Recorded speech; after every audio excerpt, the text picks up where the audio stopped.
Okay, next topic area here is going over President Trump and the stuff that he's been going through. Especially being blamed from the beginning timeline-wise. He didn't act soon enough and everything.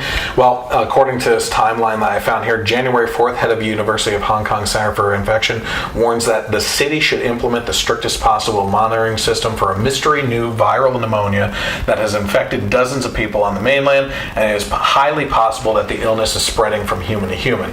On the 6th, the Center for Disease Control issues a level 1 travel watch, the lowest of its 3 levels for China's outbreak, according to the University of Minnesota. CDC said that the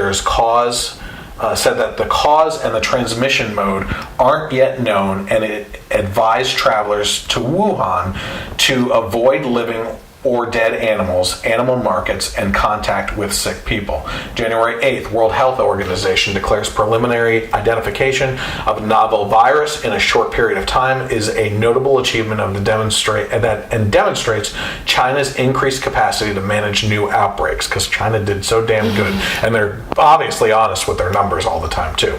January 11th, China reports its first coronavirus death. January 14th, the WHO announces preliminary investigations conducted by the Chinese authorities have found no clear evidence of human-to-human transmission of the novel virus identified in Wuhan, China. This is the WHO. No human-to-human transmission, okay? Meanwhile, according to the Associated Press, internal Chinese documents show that the government officials acknowledged likely human-to-human transmission of the coronavirus and said that they were following orders from the president of China to keep it under wraps. Wow. So we can't question the who either. Nope. And that's a whole other video. It's just going to take more time if I get into that. January 15th, Trump and China signed phase 1 of a trade deal to rein in a historic and damaging trade war. January 17th, 2 days later, the CDC and the Department of Homeland Security announced that travelers into the U.S. from Wuhan will undergo new screening at several major airports. 2 days later, January 19th, the WHO hedges somewhat. Not enough is known to draw definitive conclusions about how it is transmitted, the clinical features of the disease, the extent to which it has spread, or its source, which remains unknown. Well, we're starting to see that that's pretty clear BS. 3 days later, January 22nd, Trump responds to whether he's concerned about a possible pandemic. No, not at all. We have it totally under control. Probably shouldn't have said that. It's one person coming from China, and we have it under control. It's going to be just fine. I personally believe this virus has actually been around a lot longer. We happen to know people that happen to have these types of symptoms back in November and December of last year. Probably happened back then. There seems to be a timeline discrepancy there as well. Trump was referring to a resident from this one county in Washington who came back from China on January 15th and was diagnosed with the coronavirus. 1 day later, Vox publishes an article stating that travel bans to fight viruses don't work. Vox, okay? The article initially referred to the Wuhan virus before being edited weeks later. Oh, we're going to get to that. So good. The article's URL remains unchanged. China seals off Wuhan, canceling plane, train, and bus travel. Also, at that time, Anthony Fauci, director of the NIA and infectious diseases, says in a Journal of the American Medical Association podcast that the U.S. wouldn't implement draconian shutdowns of cities like what was occurring in China. There's no chance in the world that we could do that to Chicago or to New York or San Francisco, but they're doing it. Let's see what happens. January 24th, Trump tweets in praise of China's transparency. On April 1st, this is jumping forward a little bit here, the Biden campaign mocked the president for the tweet and claimed Biden publicly warned Trump not to trust China. Funny. Politico reports on that same day that the Trump administration held a briefing on the coronavirus for senators. The initial thought from the Dems, I think, this is according to a GOP Senate aide, is that we were trying to distract them from impeachment. That's what they thought was going on. The outlet added that a White House official recalled feeling surprised at the incredibly poor attendance, noting that it came even though the amount of concern expressed then was rather intense. This is also a tweet from President Trump. China has been working very hard to contain the coronavirus. The United States greatly appreciates their efforts and transparency. It will all work out well. In particular, on behalf of the American people, I want to thank President Xi. January 26th. The American people should not be worried or frightened by this. It is a very, very low risk to the United States, according to President Trump. Fauci said that. The expert you cannot question. Yeah, the Cats Roundtable. It isn't something that the American public needs to worry about or be frightened about. These are his exact words. January 27th, one day later. Obviously, things are starting to heat up and go more drastically day by day. The Biden campaign, including its top coronavirus advisor, Ron Klain, praises China for being transparent and candid. That's funny. He got the Biden campaign kind of chastised the Trump campaign for doing the same thing just days earlier. Speaking to Axios, Klain asserts, I think that you'd have to say that China is, it's been more transparent and more candid than it has been during past outbreaks. We're just going to keep on going here. January 28th, one day later after that. 3 days before Trump closes off most travel from China, Klain says he opposes that measure. January 30th, 2 days later, CNN published a piece by Brandon Tensley entitled Coronavirus Task Force, another example of Trump administration's lack of diversity. Because diversity during this whole damn thing That's is what's what matters. Tensley, who claims to cover the intersection of culture and politics, was unable to offer medical analysis in the article. The WHO also on that day declares a global health emergency, and the State Department issues advisories against traveling to China. January 31st, Trump issues the proclamation of suspension of entry as immigrants and non-immigrants of persons who pose a risk of transmitting 2019 novel coronavirus. And later in the day, the Biden campaigns in Iowa and campaigned in Iowa and tells the crowd that Americans need to have a president who they can trust what he says about it, that he is going to act rationally about it. This is no time for Donald Trump's record of hysteria and xenophobia, hysterical xenophobia, and fear-mongering to lead the way instead of science. So all the criticisms coming from the Biden campaign of not acting fast enough, he's clearly on the record on all this. Yeah, that was a criticism of Trump in the beginning, was that he was being overactive or hyperactive. Yeah. Also in the wake of the ban on January 31st, an article in the New York Times quotes Dr. Michael Osterholm as saying that Trump's decision to restrict travel from China was, quote, more of an emotional or political reaction. The Washington Post runs a story quoting a Chinese official asking for empathy and slamming the White House for acting, quote, in disregard of WHO recommendation against travel restrictions. Vox tweets, is this going to be a deadly pandemic? No. The tweet was deleted weeks later. Canada's health minister, Patty Hajdu, who would later say that there was no reason to doubt Chinese coronavirus data, says that the risk of the virus is, quote, low, and that early warning systems are working exactly as they should. The, quote, spread of the virus is contained, according to her, right? Her? Yeah. Yeah, Patty. Well, we can't assume. I was going to say, don't assume. Also, on that day, death counts indicated that 213 people had died and nearly 10,000 had been infected. That was January. That was just January. Yeah. I don't remember hearing about it at all in January. Yeah, I do somewhat. I'm more in tune to that stuff, politically wise, at least. Yeah. February 2nd, there's a virus that has infected 15 million Americans across the country and killed more than 8,200 people this season alone, according to CNN tweets. It's not a new pandemic. It's influenza.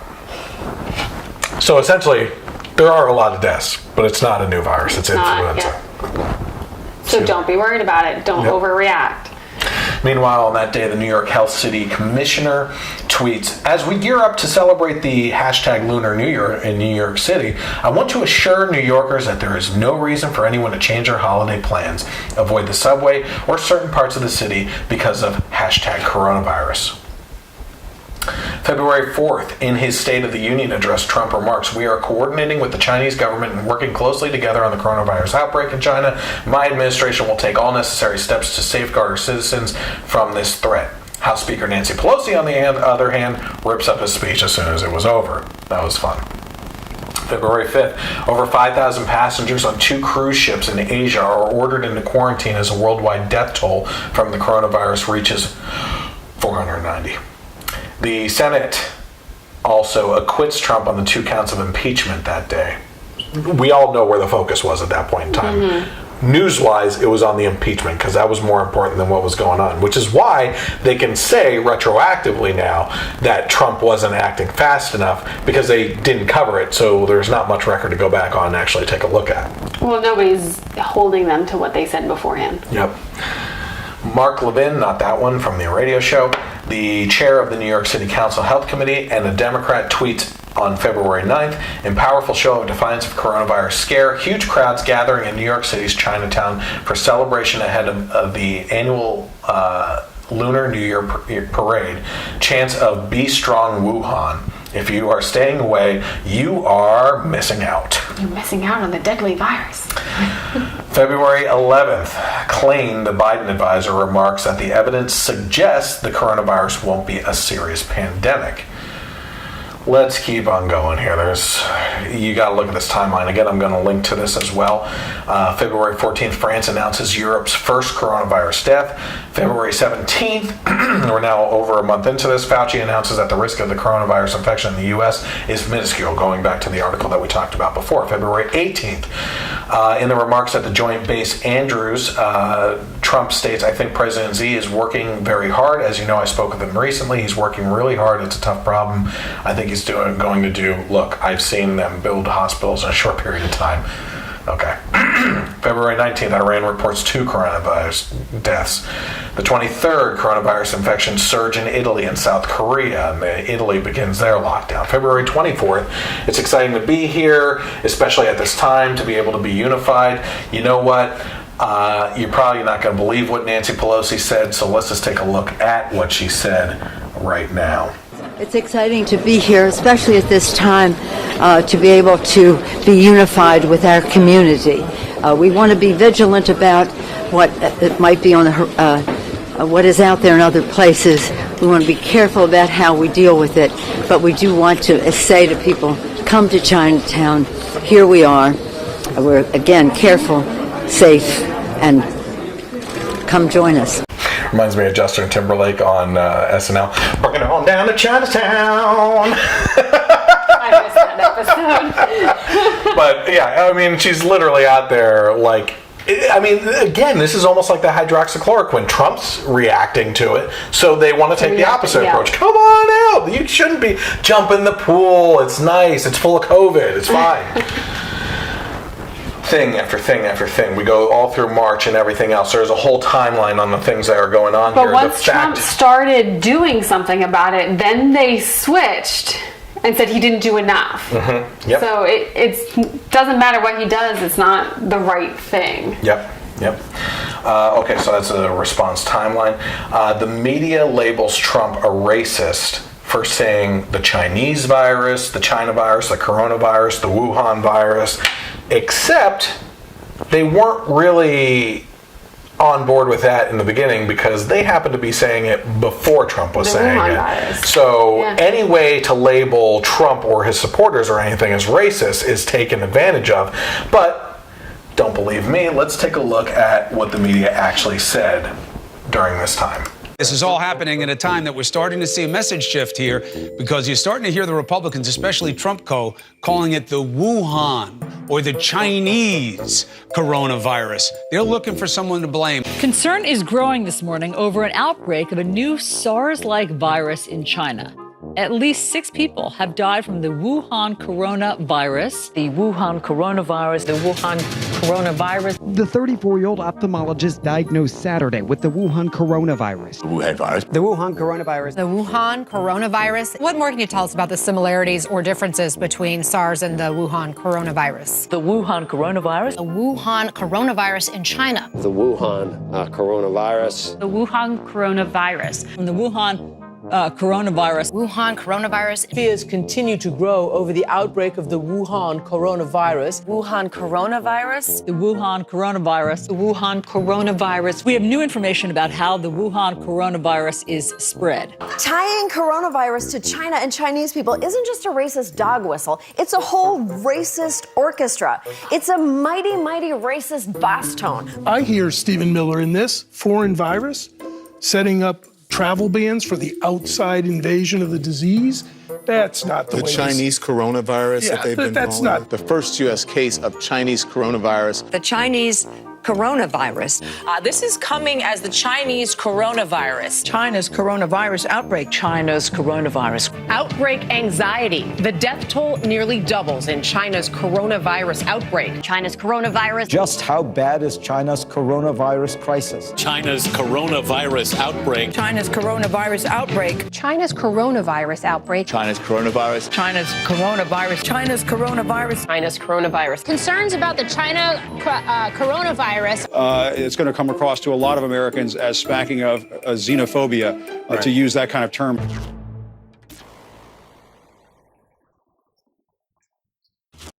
Before now, it's never been unusual to name a virus from where it originated. And, you know, I don't think Trump ever said, don't interact with Chinese people, you'll get the China virus. He's always been referring to where it originated.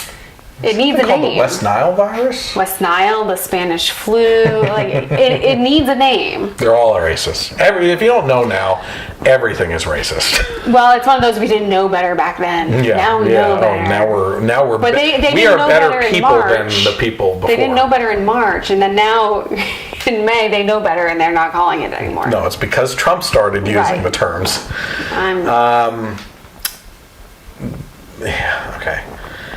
The media and the left will also take any side as long as it opposes Trump and his ideas or even his thoughts.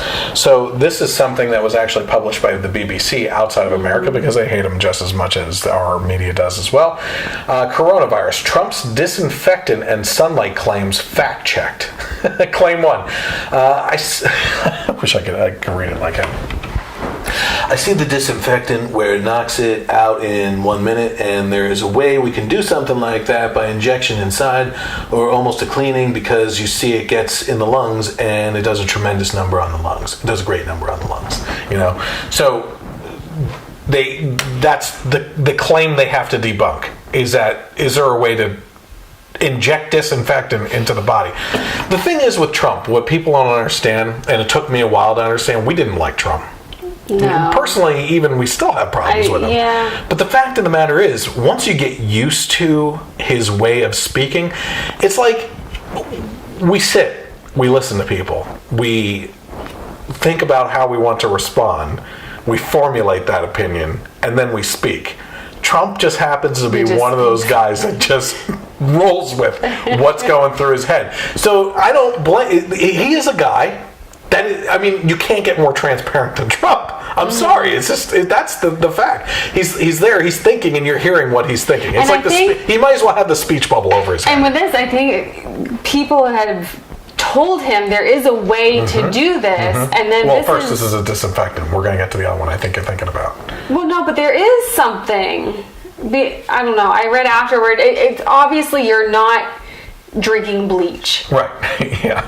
But there's some way to disinfect the blood. I don't know. I kind of rubbed it off. But the point is, I think people were telling him, like, oh, there are these options. And his way of articulating it, because he is not a medical doctor, is to say it in these terms that make sense to him. And yet people just think they're taking him way too literally.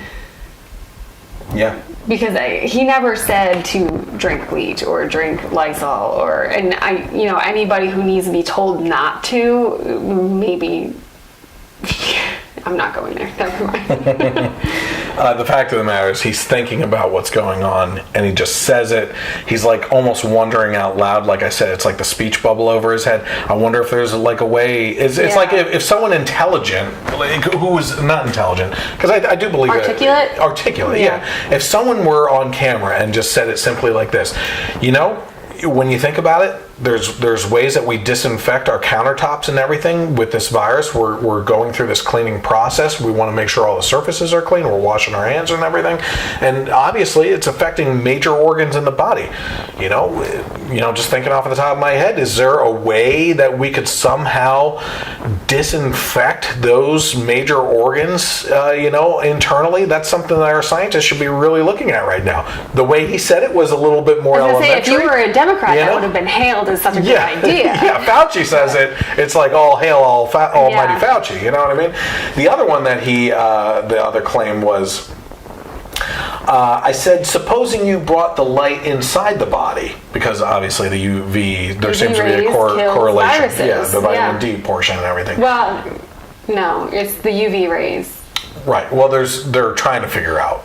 Yeah. Vitamin D deficiency seems to be an overarching factor in the overall deaths and everything, and that is affected. The levels that are in your body are affected by sunlight. Right. So your body makes vitamin D from the UV light. Yes. But UV light also kills viruses. Yeah. So I think what he's talking about here is not building vitamin D; it's the killing of the virus with the UV light. Exactly. Okay. So, in regards to that, I said, supposing you brought the light inside the body, which you can do either through the skin or in some other way. I think you said you're going to test that too, so we'll see. But the whole concept of the light, the way it kills it in 1 minute, that's pretty powerful.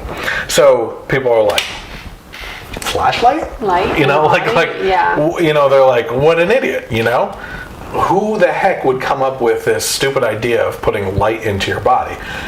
Well, this is according to We Are Change. Twitter suspends an account of a biotech company testing UV light to treat coronavirus. There is a treatment where they take your blood out and run it through a UV light.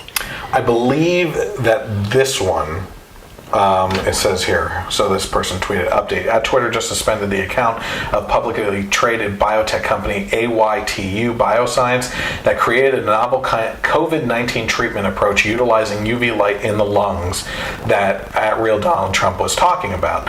So you know what happened here. He was probably briefed on this type of technology, that something was going on, and was probably maybe half paying attention. There's probably a lot of stuff he's being briefed on. Hey, this company's testing putting UV light through the lungs and everything. How does that look? I had rods going down into my lungs to pull out the fluid that was building up and everything. It would be as simple as intubating someone with fiber optic type things and blasting UV light out there and possibly killing the virus in your lungs, which is what this company was working on. But using UV light to kill viruses isn't anything new. No, it's not. Yeah. But they're talking about they're acting like he's there are treatments with it, but they're acting like he's a complete moron because he can't articulate it in a way that is convincing, if that makes sense. Yeah, absolutely. Like, again, he's not a medical doctor. He's probably never heard of these treatments before. So how is he supposed to come across and fully explain it to also other people who are not doctors and don't fully understand it? Also, it turns out that when he touted hydroxychloroquine, like we were talking about earlier, he may have been on the right track there as well. This is according to the Henry Ford Health System. Treatment with hydroxychloroquine cut death rates significantly in COVID-19 patients, according to the Henry Ford Health System studies show. This was done in Detroit, and it says, in a large-scale retrospective analysis of 2,541 patients hospitalized between March 10th and May 2nd, 2020, across the system's 6 hospitals, the study found 13% of those treated with hydroxychloroquine alone died, compared to 26.4% not treated with hydroxychloroquine. None of the patients had documented serious heart abnormalities. However, patients were monitored for a heart condition routinely pointed to as a reason to avoid the drug as a treatment for COVID-19. Now, does it always work? Obviously, that's not the case. It's a pharmaceutical, so it doesn't always work. Right, but to be fair here, 13% died as opposed to 26% that weren't treated with hydroxychloroquine. There's a percentage difference there. And what is the left always saying about the treatments? If it saves just one life, it's worth going for it. Here, it's working for some people. It's the same concept I always talk about with education and why Common Core is so bad, because it's the only way you're allowed to do things. When we know damn well that some kids learn better by watching, some learning by doing, some by listening, some by participating, some by getting their hands dirty and everything. You know what I mean? There's multiple ways that kids learn. And we also know that when it comes to cigarettes, okay, I always use this example for health things, not everyone who smokes cigarettes gets cancer. Right. everybody's body reacts differently to things that are put into it, which is exactly why we have a problem with vaccines, which we'll get to in a little bit. Because we know people that have almost died from vaccines. We know those that have had serious side effects from vaccine. We've seen stories of people that gave vaccines to their kids that became immobilized, right? And it's because things injected into anyone's body reacts differently according to that body type and everything. So, will hydroxychloroquine work for everybody? No. But if it works for some, it's worth shooting for. It's worth offering as an option that they can choose. Yeah. Yep. That's all there is. You would think if this virus was so terrible that they would be embracing any attempt to reduce the death rate, but they're not. It has to be a vaccine and nothing else. Yep. And that should make you wonder. No kidding. Before I get into the last topic here, I actually forgot to mention another personal experience, not of myself, but of one of my friends, that I meant to show out in the crazy mandate section of the things that we were going over. I somehow missed this, and I just realized it. But one of my friends was in Bethlehem and went to a restaurant to eat outside. Okay, so this just gets crazier and crazier. And this is the experience she had, and thankfully she got this on video. No worries at all. I just want to make sure it's if you get like an appetizer or a soup, it's okay, but not dessert. Oh, like if you get a dessert at the table. We were just told we couldn't order because we weren't eating, but we were eating. Oh, but it was the I'm type just curious. of food? I'm just curious. It has to be. It can't just be like a dessert. Okay. Because you want to drink, correct? So if you get an appetizer, though, it's okay. If you get some appetizers, that's totally fine. So shrimp cocktail, cool. Chocolate cake, no. I'm so sorry. No, we're not. Yeah. We're not trying to start trouble. I'm just curious. Strange. So is that a Hotel Bethlehem rule or like a? We just try to follow the CDC guidelines as much as possible. Okay. All right. Thanks, guys. So a couple things I want to point out here. Number one, I'm not trying to put Hotel Bethlehem on blast or have people protest it or anything, because I do believe in most cases, like we talked about earlier, that employees are just trying to do what they're told to do, so they don't get in trouble either. Restaurants are just trying to stay open any way they can. Number two, thank you, Scott. That was funny about cocktail shrimp, yes, chocolate cake, no. So the virus is very intelligent. Yes, that's what we've learned. You have no idea. I mean, Chinese people are very smart. It's true. So if you're going to sit in a restaurant and just drink a beverage, you're very much at risk for COVID. But if you are going to have a meal, you're not going to get it. In the same seat, same distance from everybody else. But it depends on what you eat. But if you go to Walmart, you won't catch it. Only at restaurants, only at mom and pop stores. Excuse me. It comes back to the Christians getting creative and everything. I think we need to start being creative as patrons of businesses. So I would have said, okay, I would like chocolate cake as an appetizer. You know. Of course you would. No, but I think, so originally it was Pennsylvania and New York have these restrictions, and they originally said you have to order food. Well, bars got creative, and they're like, here's a peanut butter and jelly sandwich. Or peanuts. Or peanuts, or I heard tater tots. Yes, tater, that was a big So one. it's like, here's something super cheap, because I know you don't really want it, but now you can have your drinks. And then they modified. Of course, the governors have to be like, well, no, that's not okay. Yeah. It has to be a full meal. Yeah. And I heard somewhere a sandwich doesn't count as a meal. So now you're getting way too specific. Like, if this doesn't scream it's not about your health, that's what I don't understand why people aren't getting. So all the stuff that we've gone over, the conspiracy theorist in me, which I don't like conspiracy theories. I'm not an Alex Jones guy or anything. I look at the data. I look at the numbers that we looked at tonight. I look at the crazy mandates. I look at what the governors were doing. And it screams as to why we are so skeptical of the government and why politically we are the way that we are with everything, with wanting a smaller government, because they shouldn't have this kind of control. And the part of me that looks at what's going on here, my friend there, Rachel, posted this video, and she's getting a lot of traction interaction with it. There's a lot of comments, and people are going, "What do they mean? That doesn't even make sense." Well, of course, don't know. Well, of course, it doesn't make sense though, because it's supposed to be obnoxious and just ridiculous. It's supposed to be that way, and the reason is because, in my mind, I believe they want to see how much they can control you. Where is the breaking point? How far can we push these people to comply with our asinine rules before they say, no, enough is enough? And then they measure that distance.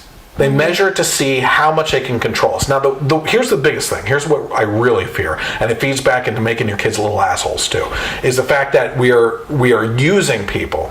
The people that are complying the most are also being used as useful idiots to control the rest of the population through shaming and what is it? Shaming and I don't know the word, control. It's just it all comes down to control, because it's social control. Because they're the brown coats. Yeah. They're the brown coats that are turning in their neighbors. That are, yes. Yeah. That is what that is what the government is counting on. So when you go to the manager of a store and say that person's not wearing a mask, that it's the same thing. You're turning in your neighbors. Yeah. Yeah. But what does the government have to fear about an uprising of people if they can also rely on a certain percentage of that population to back them up with these mandates? Again, the genius of your mask protects me, my mask protects you. Well, now I want you to protect me. Yeah. How dare you? You're trying to kill me. But then again, I'm going to go drink a Mountain Dew and eat Twizzlers, but you better wear your mask to protect me because I care about my health. Well, no, you don't. No. You know, the most effective thing you can do is change your own habits. Somebody else wearing a mask is not going to have that much influence as you changing your life habits. If you're truly afraid of this virus, but nobody wants to do that, that's too difficult. It's easier to shame you into protecting me than me actually eating, vegetables, which is hard to do, I'll admit. By the way, I know I'm getting crap for cursing and using the A word after the podcast, but I do believe that these people fit the bill. That's not the only word. Well, whatever. They deserve it. Anyway, so the last part here is summing all this up. What is the answer, right? Where is this? Where are we heading? Where is this all heading? Besides the fact that the government has already confirmed UFOs this year in the midst of all this and threw it under there. So doctors now, according to this article, are pondering if the government can force and mandate vaccines for the virus under threat of penalties. Okay, so that is the next step. That is where we are heading right now, is mandating a vaccine.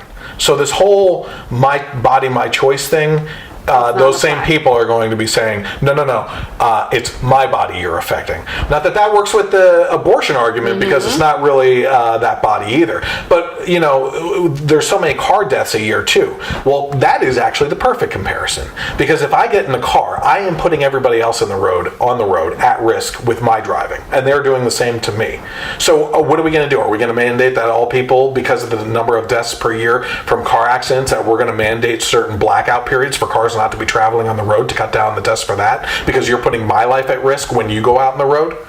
There's so many ways that we can apply this double standard across the board for all these types of things.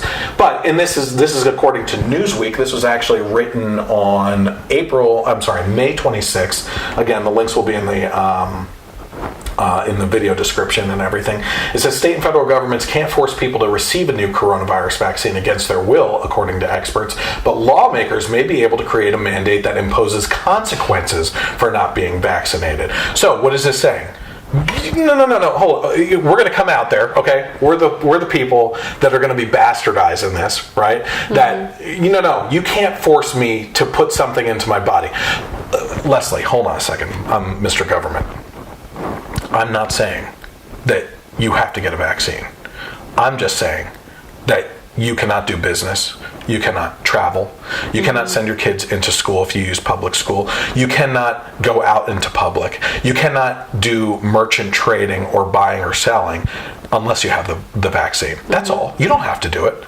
You just can't do anything for the rest of your life. So, and by the way, another thing that's being talked about, if you are noted as not getting the vaccine, some people are actually advocating for tax penalties too. So you don't have to get the vaccine. I heard the yellow badges. Yellow, of all colors, they pick yellow. Yeah. stars too, most likely. Well, no, they were circles, but still, like, so you have to wear a yellow badge that you're not vaccinated, which is ridiculous. The vast majority of adults are not up to date on their vaccines. And what I find interesting is how long does a vaccine last? It's only a couple of years. So if you're not continually getting revaccinated, you're not up to date on your vaccines, but you expect every single toddler to be up to date. That's hypocritical. What surprises me is how many people we know that are very much pro-vaccine, but they outright say, I will not get the coronavirus vaccine. Well, and a great point right there. That comes right down to exactly my point on the whole vaccine thing which is we are, as Christians, as conservatives, always blasted as anti-science. Personally, again, and I've thrown this out there before, I believe that science more and more every day proves the existence of God when you look into everything and how intricate life is and everything that you look into.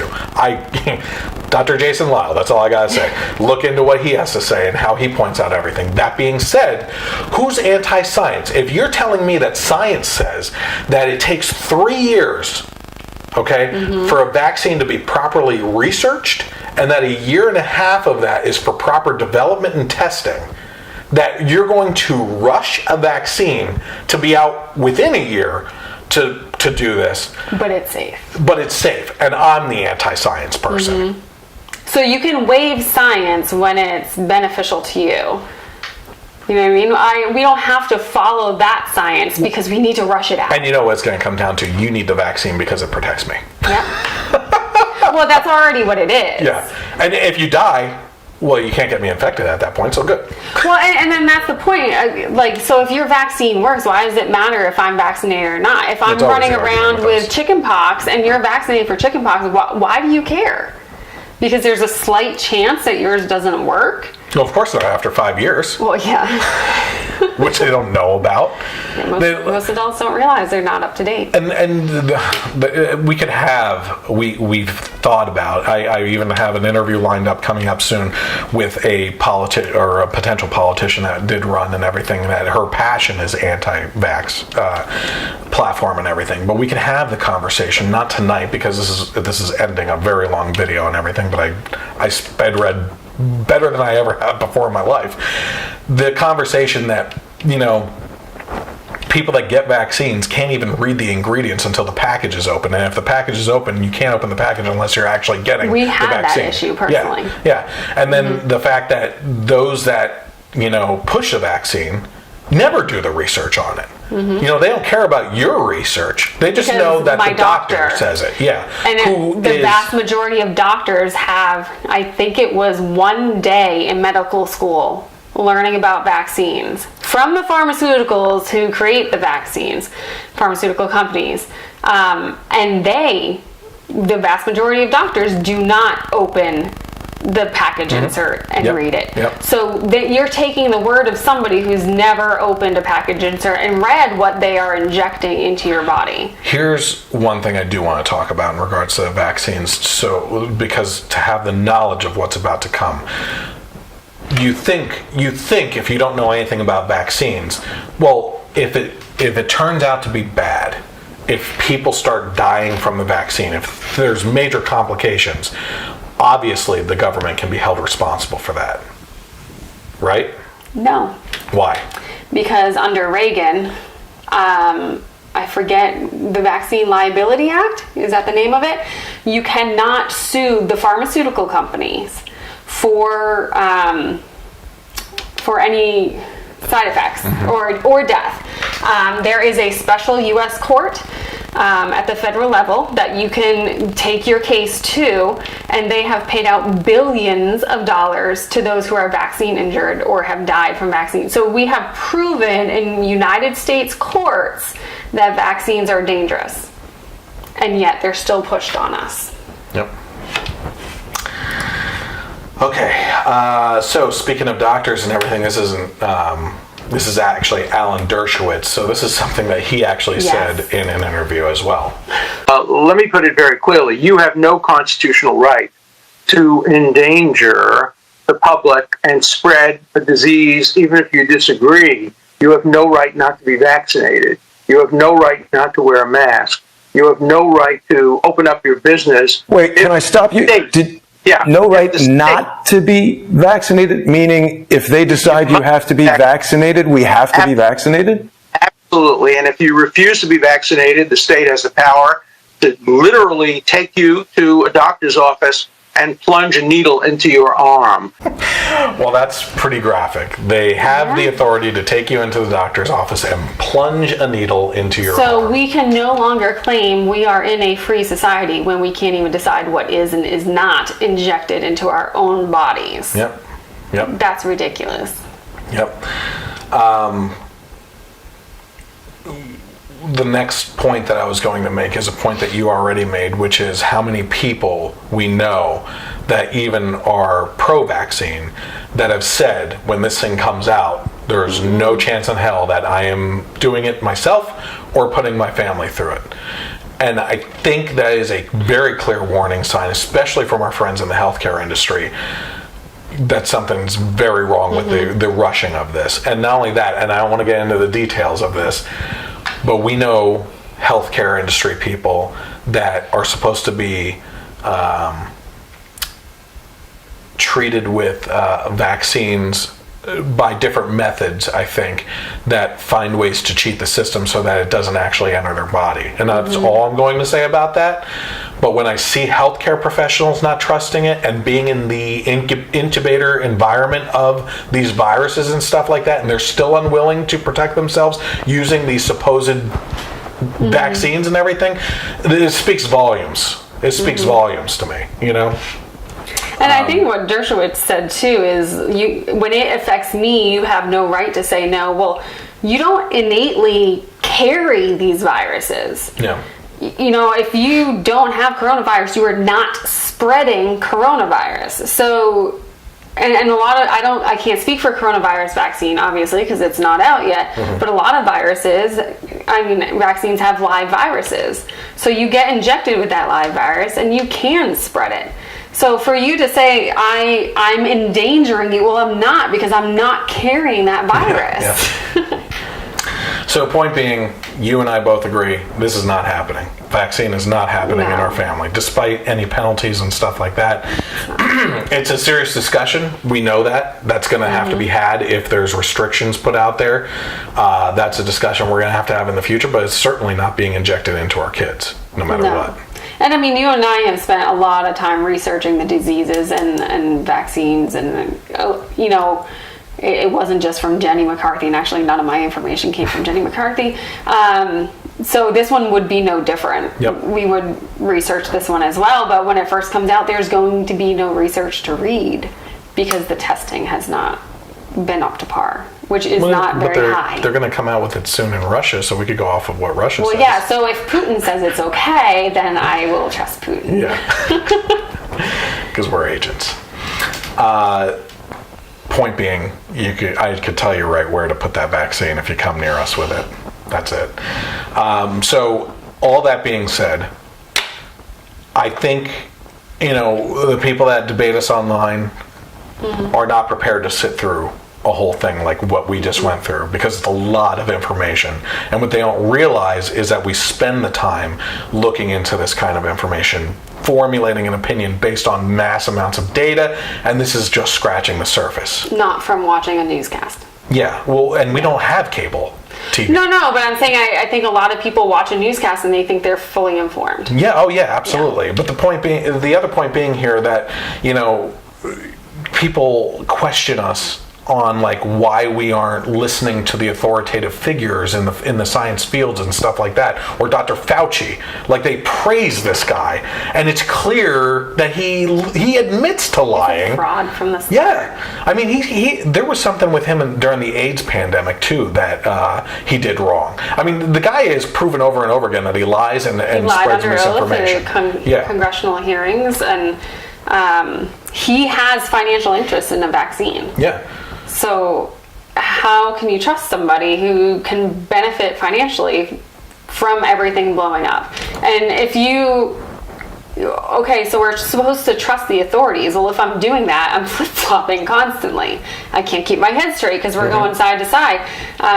So why would I listen to somebody who can't be consistent? Yep. And I understand, changing your opinion when new information comes out, but new information does not come out and change that drastically that quickly. Oh, it's new data. New data. New data. So, point being, if you've ever interacted with us in a short response on a Facebook post, no matter what, it's short comparatively to everything that we talked about here, the mass amount of information, and that being only the surface level, then you can understand now, at least somewhat based on what we were talking about, why we're so skeptical of everything that's going on. We're not going to blindly listen to someone that's anti-virus, anti-mask, pro-business, with no data to back that up. But we're also not going to blindly float down the river on the social stream and put on a mask and go along with this whole shutdown mentality while people are losing their livelihoods and everything, when there's data that backs up the other way. You have to take the information, use common sense and discernment, and go from there. Yep. So I'm back. So that is just pieces of everything that I'm looking at with the virus right now, and where we stand, where I stand, and in the future podcasts that come out and everything, I'll tie in the virus and how it's affecting things. But really, this is the base of operations for the virus and my stance on it. And I almost certainly expect that this video at some point is just not going to be able to make it around if it gains any traction based on everything that I'm saying here. So I want to thank you for sitting through this. If you did, I thank you, Leslie, for joining in with me. And now at least you know where we stand. I'm the Generation Y conservative. Thank you for joining me. Have a great night, and God bless America.